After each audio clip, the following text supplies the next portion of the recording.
This woman is named Elizabeth Smart. In this film, Elizabeth Smart, being the real-life victim, serves as the narrator herself. She was involved in the production and development of the film. She also helped review the script to ensure the story remained completely factual. The story begins on June 5, 2002. That night, 14-year-old Elizabeth Smart was kidnapped by an unknown man. The man broke into her house and went into Elizabeth's bedroom. There, Elizabeth was sleeping next to her younger sister, Mary Catherine. The kidnapper threatened Elizabeth with a knife to keep her from screaming. Slowly, the man led Elizabeth out of the house. It turned out that Mary had actually woken up, but pretended to be asleep, fearing for her sister's safety if she made a sound. When they reached the edge of the street, Elizabeth saw a police car. She tried to scream, but the man quickly silenced her. He threatened to harm her little sister if she made a move. They continued walking into the forest. After a long walk, they finally reached a camping tent deep in the woods. There, Elizabeth was greeted by a woman named Wanda, who was the wife of the man. Wanda led her into the tent and told her to remove all of her clothing. Elizabeth was also ordered to wear a white robe, just like the one Wanda was wearing. At first, Elizabeth refused to take off her underwear, but she was continuously forced to remove it. After that, Wanda left the tent. Then the man came in and forced Elizabeth to fulfill his physical desires. He told her that she had been sealed, both in this world and the afterlife, solely for him. He claimed they were destined to be married that very night. But Elizabeth refused. She told him she was still a child and hadn't even had her first period yet. But the kidnapper didn't care. He still forced himself on Elizabeth, and there was nothing she could do to stop him. The next morning, Elizabeth woke up. She found herself tied up with wire and locked with a padlock. She tried to unlock it using a safety pin that was still attached to her clothes. But it was all in vain. She couldn't open it. The safety pin reminded her of her mother, who always loved and cared for her. Outside, the man was seen praying with his wife. They claimed that Elizabeth was lucky because the man believed he was a chosen messenger sent to save her from this world. That was when Elizabeth realized that the man was someone her mother had once given money to. Not only that, the man had also once been given a job by Elizabeth's father. His name was Brian David Mitchell, also known as Emmanuel, a homeless man who lived in the woods with his wife. Elizabeth asked him, "Why are you doing this to me, when my parents had once helped you?" Emmanuel replied that he was acting under direct orders from God. From this, it became clear that Emmanuel was deeply disturbed. Everything he did was in the name of religion. On the second night, Emmanuel once again forced Elizabeth to have intercourse, this time in front of his wife. The next morning, still tied up and naked, Elizabeth was subjected to more twisted teachings from Emmanuel. He kept saying that everything he did came from God's command. Elizabeth didn't know what to do. She nearly gave up hope, wondering if she would ever see her family again. All she could do was cry and mourn her fate.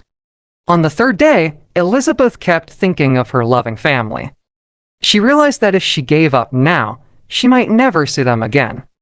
So she decided to pretend to be obedient and cooperative in front of them. Wanda then told Elizabeth that she had also received a command from God to devote herself fully to Emmanuel. And she said that whatever Emmanuel was doing to her wasn't a crime, but a divine instruction.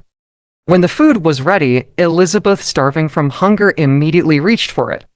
But instead of letting her eat, Emmanuel lectured her, saying she was not allowed to eat until he had blessed the meal. While he was praying, they suddenly heard someone calling out Elizabeth's name from a distance. That gave Elizabeth a surge of hope and joy. But Emmanuel threatened her, saying that if she tried to call out, he would kill her entire family. On the fourth day, Elizabeth seemed disoriented. She was starting to lose hope in her situation. Then, the sound of police helicopters searching for her echoed from above. On impulse, Elizabeth shouted and waved her hands in the air. Panicking, Emmanuel quickly covered her mouth and dragged her back into the tent. Days passed. Elizabeth could do nothing but surrender and follow whatever orders they gave her. She often thought back to the moments when she felt happy and deeply loved by her family. Seeing her lost in thought, Emmanuel snapped at her. Once again, he threatened to kill her entire family if she kept thinking about them. Terrified that he might carry out his threats, Elizabeth apologized and promised to do anything he wanted.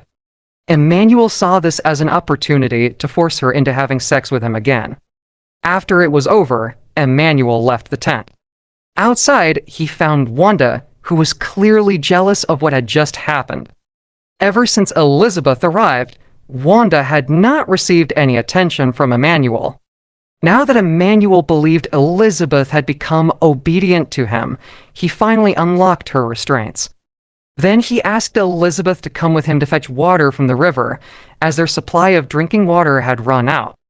They had to travel quite a distance. Eventually, they reached the river. But because Emmanuel was exhausted from the journey and hadn't eaten all day, he gave up on the task. Instead, he headed into town to find some food supplies, leaving Elizabeth and Wanda alone in the tent. Sometime later, Emmanuel returned with several food items and a missing person flyer with Elizabeth's face on it. He also brought a few bottles of alcohol and forced Elizabeth to drink. With no other choice and under the threat of being denied food, Elizabeth reluctantly drank the alcohol. The next day, while lost in thought, Elizabeth accidentally mentioned the name Olivia, her cousin. This made Emmanuel furious. He had previously forbidden Elizabeth from thinking or speaking about her family. Not long after, Emmanuel claimed he had received a revelation from God to kidnap Olivia. He said she was destined to become his third wife. Elizabeth deeply regretted mentioning her cousin's name. She was filled with dread, fearing that what happened to her might also happen to Olivia. Elizabeth spent the entire night praying for Olivia's safety. Meanwhile, Emmanuel was out attempting to carry out his plan. The next day, Emmanuel returned without Olivia. He explained that while trying to kidnap her, he accidentally knocked over a flower vase, which woke everyone in the house. Panicking, he fled before anyone could catch him. Once again, Emmanuel twisted his religious beliefs, claiming that God had changed his command and no longer wanted him to marry Olivia. That night, while he and Wanda were heavily intoxicated, Elizabeth tried to escape. But Emmanuel caught her and dragged her back to the tent, only to assault her again. Days continued to pass. Emmanuel and Wanda often fought, mostly because Emmanuel frequently came home empty-handed, without food. Sometimes they would go an entire day without eating, waiting in vain. Eventually, the three of them decided to head into town. Elizabeth actually had a chance to escape then, but fear of Emmanuel's threats kept her from trying. Upon arriving at a supermarket, Emmanuel began stealing food. The store clerk noticed what he was doing, but instead of reporting them to the police, he strangely invited the three of them to a party later that night. At the party, one woman noticed that Elizabeth seemed to be in distress. The woman at the party offered to help Elizabeth, but Wanda quickly pulled Elizabeth away and urged Emmanuel, who was busy flirting with another woman, to leave immediately. On day 92, Emmanuel took them to a public library. There, people stared at them with curious and suspicious looks. While Emmanuel was studying a map to plan their next move, a detective suddenly approached them. The detective asked for permission to lift Elizabeth's veil. But Emmanuel claimed that Elizabeth was his daughter, that she had been purified, and no one was allowed to look at her face. Elizabeth remained silent, haunted by Emmanuel's threats. He added that their religion forbade unveiling her in public. After a lengthy back and forth, the detective eventually respected their beliefs and walked away. By day 97, the group boarded a bus to move to California. Elizabeth's hope of ever reuniting with her family grew dimmer.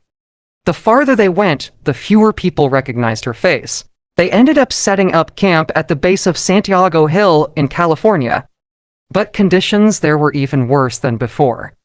The dry and barren land made it nearly impossible to find clean water or food. On Christmas Eve, they went into town, hoping to gain sympathy and receive food from kind strangers. Then, on day 152, a man appeared near their tent. Behind the tent, Emmanuel was already preparing to kill the man if Elizabeth screamed for help. The man kept calling out, but after receiving no response, he eventually walked away. By day 184, feeling that the place was no longer safe, Emmanuel decided to move deeper into the forest. At this point, Wanda grew furious. She yelled at Emmanuel, who was just sitting around, drunk, while their food supplies had completely run out. Wanda threatened to kill herself if he didn't go out and find food soon. With no other choice, Emmanuel went into town to search for something to eat. Days passed. By day 186, both Elizabeth and Wanda still hadn't eaten. Emmanuel had yet to return from the city. By day 191, it had been a full week since he left them alone in the wilderness. Not only was the food gone, but even the water supply had dried up. They were on the brink of starvation. Elizabeth, completely drained, began to bury her hopes of ever reuniting with her family. But once again, the warm memories of her loved ones, their laughter, their affection, and how deeply they cared for her became her source of strength. Then, one night, a miracle happened. Rain began pouring down heavily. Both Elizabeth and Wanda rejoiced. At least they had water to drink, something to keep them going. And Elizabeth took it as a sign from God. The very next morning, out of nowhere, Emmanuel returned from town. He said the police had caught him stealing and that he'd been jailed for 7 days. Time passed. 9 long months had gone by since the day Elizabeth was taken. One day, Emmanuel claimed he had received another command from God to move again, this time even farther away. By now, Elizabeth fully understood that all of this religion Emmanuel spoke of was something he had made up himself. So Elizabeth began playing along with his beliefs. She carefully tried to manipulate him by saying that it would be better if they returned to the original place, back to where she was first kidnapped. She explained it would be easier to find food there, and surely God would be more pleased if they went back. Surprisingly, Wanda supported Elizabeth's idea, helping her convince Emmanuel. Eventually, Emmanuel agreed, but only on the condition that they all change clothes and disguise themselves.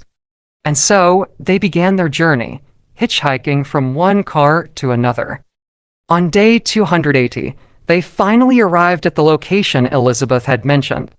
Before heading into the woods, they stopped at a shopping center to look for food and clothes. While inside, Elizabeth spotted a poster listing missing children. But her own picture wasn't among them. Emmanuel smugly told her, "They've forgotten about you. From now on, you belong to me forever." Just as they were leaving the store, a police car suddenly pulled up beside them. At first, Elizabeth hesitated to respond. But the officer gently kept asking and reassuring her. Finally, mustering all her courage, Elizabeth spoke the words she'd been holding onto for so long. "I'm Elizabeth Smart." Meanwhile, Emmanuel and Wanda were successfully apprehended by the police. It felt like a dream. Elizabeth still couldn't believe she was finally free from her captors. Not long after, her mother and father arrived at the police station. At last, Elizabeth was reunited with her family.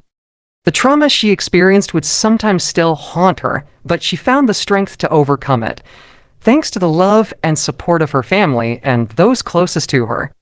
For his crimes, on March 2, 2003, Brian David Mitchell, also known as Emmanuel, was sentenced to 2 consecutive life terms in prison without the possibility of parole. Wanda, his accomplice, was sentenced to 15 years behind bars.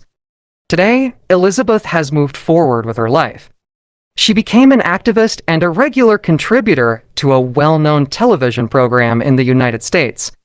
In 2011, she founded the Elizabeth Smart Foundation.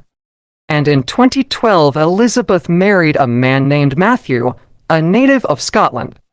Now, she is a mother of 3. The film ends.